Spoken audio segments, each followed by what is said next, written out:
Mr. Speaker. David Bennett. Thank you, Mr. Speaker.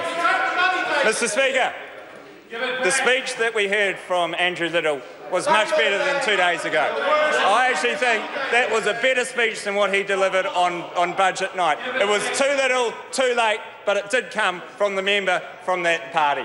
And he, in that speech, talked about how the Labor Party felt that there were shamed faces in this room. The only shamed faces are around there. Those are the shamed people on Thursday because they realised that over 43 years they didn't deliver for the people that needed help. 43 years. That will go down in the history of New Zealand politics.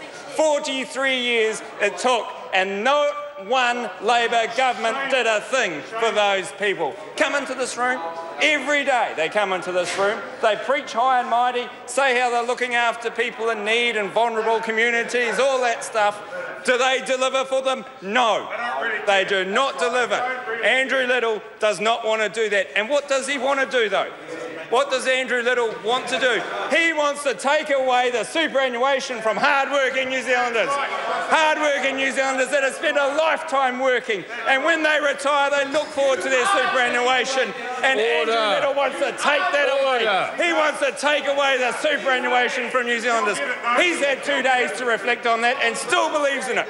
Today in this House this morning, he said that he would take away that superannuation entitlement from New Zealanders, from hard-working New Zealanders that have spent years in the workforce, and they're going to lose it under Labor.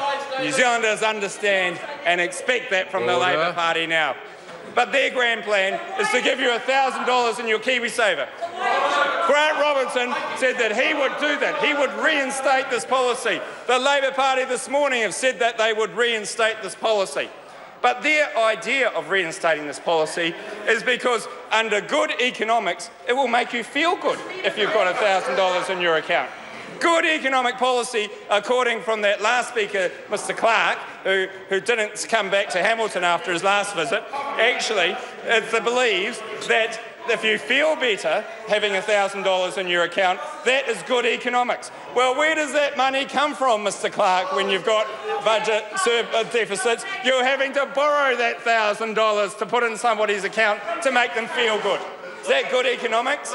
Maybe if you'd actually run a business, you'd actually understand you have to earn the money and then put it in your account rather than put it in there and just make you feel good. But that's the feel-good factor that you get from the Labor Party.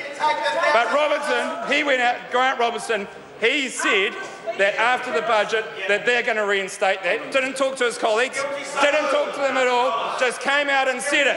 He said it. That means they've committed another $400 million for the next budget and future budgets. When we get $500 million, so when we come to 2017, you can put another $500 million on what they've promised in the election campaign. Whack it on, that's right, whack it on the bill, because that's what they've done.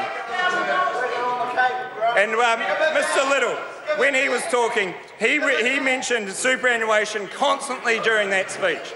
Constantly he talked about it because he wants to attack the very people that have made this country strong, the very people that are in this room. And I bet you Professor Fletcher Tabato over there, he won't be agreeing with that. I bet you that Professor Tabato, when he talks to his boss, he'll know that they're not supporting any changes to superannuation, because of all the faults there are in New Zealand First, and there's many, and you'll see them lined up there now, but there is one thing that they have got, and that has got their leader has a sense of the superannuation debate, and he knows that it would be the end of the world for the opposition to go out there and actually to promise changes to superannuation. But the Labor Party are high and mighty and will do that.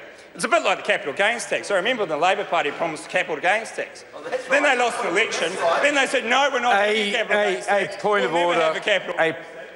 Point of order. Point of order. Mr. Speaker, I appreciate that my own contribution was somewhat wide-ranging, but I did try to